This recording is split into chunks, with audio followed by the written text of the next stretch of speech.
நான் காமிக்கிறேங்க ரோடுக்காக இந்த video especially எடுக்கிறேனுங்க. நீங்கள் இந்த ரோடு வந்து ஒரு 20 நாள் முன்னாடி பார்த்தீங்க அப்படின்னா நல்லா இருந்துச்சுங்க. அதாவது முதல்ல ரொம்ப மோசமாக இருந்துச்சுங்க பல வருஷமாக. அதுக்கப்புறம் ரோடு போட்டு நல்லா இருந்துச்சு உண்மையாகவே. அதாவது பேட்ச் ஒர்க் தான், ஃபுல் ரோடெல்லாம் போடல, பேட்ச் ஒர்க் ரோடுங்க. நல்லா இருந்துச்சு. சரி நீட்டாக இருக்கேன் ஒரு சந்தோஷத்தில் இருந்தால், இப்போ பார்த்தீங்கன்னா மறுபடியும் நடுவில் குழி தோண்டி விட்டாச்சுங்க. அதாவது நல்லா இருந்த ரோட்டில் பேட்ச் ஒர்க்கெல்லாம் போட்டு ஒரு சில லட்சங்கள் செலவு பண்ணிங்க. அதுக்கப்புறம் பார்த்தீங்கன்னா நடு ரோட்டில் இப்படி குழி தோண்டி விட்டுருக்காங்க. அதுக்கு பேசாமல் குழியை தோண்டின பின்னாடி அந்த பேட்ச் ஒர்க்கோ ரோடு போகிறதோ பண்ணியிருக்கலாம் இல்லைங்களா? அத்தனை காஸ்ட்டும் வேஸ்ட்டுங்க. இப்போ மறுபடியும் வந்து பார்த்தீங்கன்னா இது ரோடு போகிறதுக்கு எத்தனை வருஷம் ஆகும்னு தெரியலிங்க. இந்த ரோடு பல வருஷமாங்க, இந்த ஊருக்காரங்களை கேட்டிங்கன்னாவே தெரியும், ஒரு பல வருஷமாக இந்த ரோடு இப்படியே தான் இருக்குங்க. இந்த ரோட்டில் ஒரு ஸ்கூட்டரோ ஒரு பைக்கோ வந்து நிம்மதியாக ஓட்ட முடியாதுங்க. ஃபுல்லாக நம்ம பேக் பெயின் ஆகிற அளவுக்கு ரோடு மோசமாக இருந்துச்சுங்க. நடுவில் ரோடு பேட்ச் ஒர்க் போட்டோன்னே சந்தோஷப்பட்டோம், அப்பா பேட்ச் ஒர்க்காவது போட்டாங்களே இன்னும் நிம்மதியாக போயிட்டு வரலான்ட்டுங்க. ஆனால் அந்த கோயம்புத்தூருக்குள்ளே நீங்கள் எப்படி நிம்மதியாக வண்டி ஓட்டலாம் அப்படிங்கிற மாதிரி தான் ஒவ்வொரு செயலும் இருக்குதுங்க.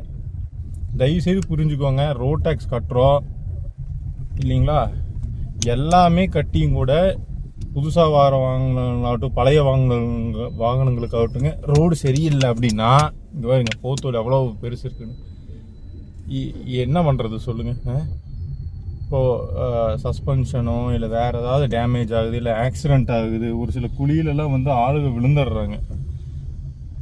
நிறைய இடத்துல பார்த்தீங்கன்னா கடைக்காரங்க இருக்காங்களா, இந்த மாதிரி ரோட்டில் கடை வச்சுருக்காங்களா லெஃப்ட் சைட்லையும் ரைட் சைட்லையும், அந்த கடைக்காரங்க அவங்க அந்த பொட்டி வச்சுருப்பாங்க பாருங்க, அந்த காய்கறி பொட்டி எல்லாம் அதை கொண்டு வந்து வைக்கிறதுங்க அந்த குழிக்கிட்ட.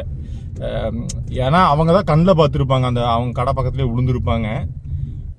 2-3 இடத்துலையே நான் டைரெக்டாக பார்த்ததில் கடைக்காரங்களோட தக்காளி பெட்டி அந்த மாதிரி பெட்டியை வச்சிருக்கிறாங்க. ஒரு குச்சி முறிச்சு விட்டு மரத்தில் இந்த மாதிரி இந்த இடத்துல ஓட்டை இருக்குது பார்த்து போங்க அப்படின்னுங்க. நான் என்ன கேட்குறேன்னா, எஸ்பெஷலி நம்ம இந்த பாலசுப்ரமணியம் நகர் போகிற அந்த வழியில் பார்த்தீங்க அப்படின்னு பார்த்துக்கிட்டிங்கன்னா எல்லாம் 2-3 இடத்துல இந்த மாதிரி குழிங்க ரோட்லேயே வந்து பார்த்தீங்கன்னா இங்கே வருங்க பல வருஷமாக இந்த ரோடு இப்படியே தான் இருக்குதுங்க.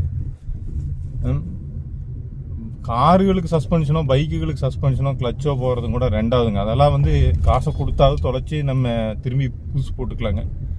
வாகன ஓட்டிகள் விபத்து ஏற்பட்டால் எவ்வளோ சிரமம் யோசிச்சு பாருங்க. குழந்தை குட்டியை கூப்பிட்டு போவாங்க, இந்த கல்லூரிக்கு ஸ்கூலுக்கு போகிறவங்களாம் எவ்வளோ அர்ஜென்ட்டில் போயிட்டு இருப்பாங்க. திடீர்னு இந்த மாதிரி ஒரு குழி வந்துச்சுன்னா நெகோசியேட் பண்ண முடியாதுங்க.